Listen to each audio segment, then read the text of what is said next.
when I was requested to make a few remarks here, I had difficulty what to say, but I committed some of my thoughts to writing.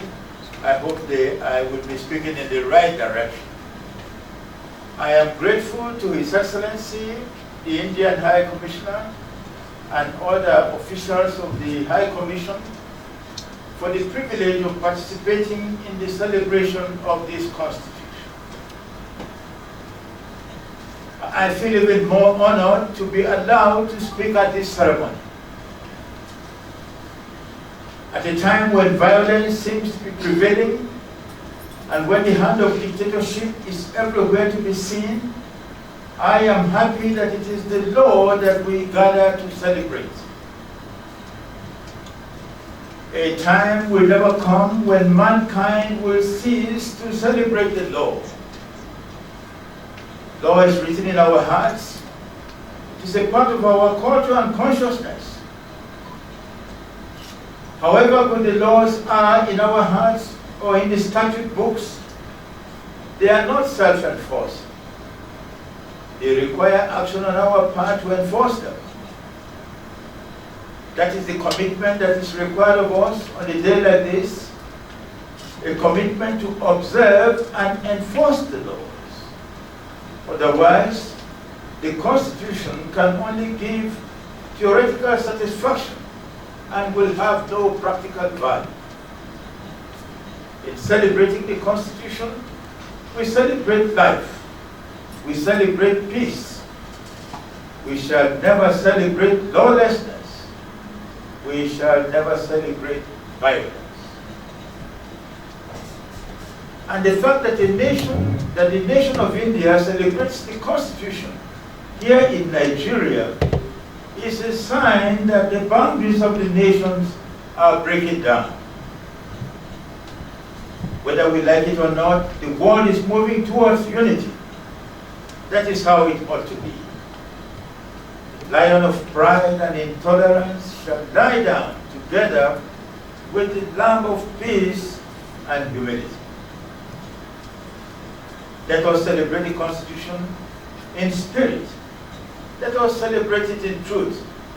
Let us celebrate it in the spirit of brotherhood, as one man, one world, without boundaries. The most fascinating story of the creation in the Bible is the creation of one man, one woman, one world, without boundaries.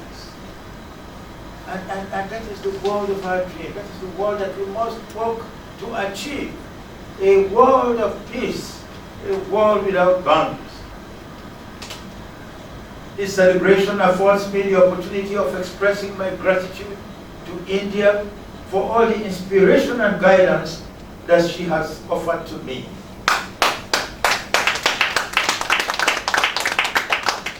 I thank the Almighty God who early in my career exposed me to the works of the great Mahatma Gandhi. He was himself assassinated by the forces of intolerance, but he lives on in our minds and hearts.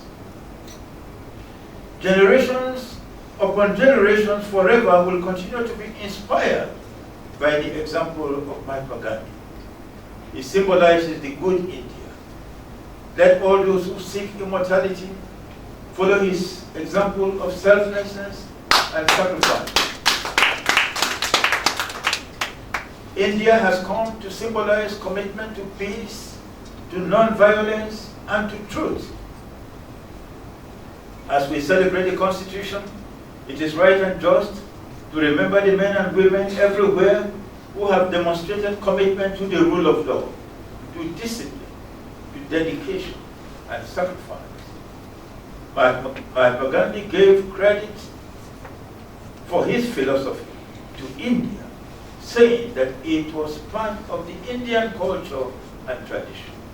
And so every credit to that great son of the world is a credit to India.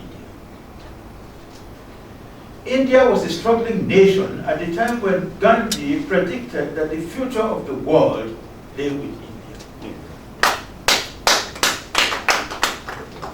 If India is still struggling, it is only because she wants to make the world even more dependent upon her than it is now. India is that nation which, while considering and recognizing that there was much that she could learn from the rest of the world, made it clear that she had herself much to teach the world. We in Nigeria can learn from that example. We too have much to teach the world, and we should not proceed on the premise that we have everything to learn from the developed nations and nothing to offer in return. We should follow the Indian example of patriotism, without which no nation can survive. We should emulate the Indian example of self-reliance and strive to produce for ourselves, by ourselves, the things that we need.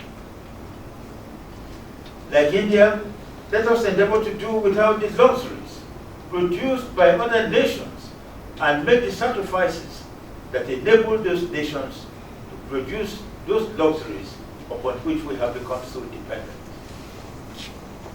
Like India, let us endeavor to preserve our cultural institutions. In conclusion, let us celebrate this Constitution Day by committing and dedicating ourselves to world peace. Let us work towards a world without boundaries. Let the borders of the world be open for the passage of goods, but also for the passage of men and women. Thank you very much.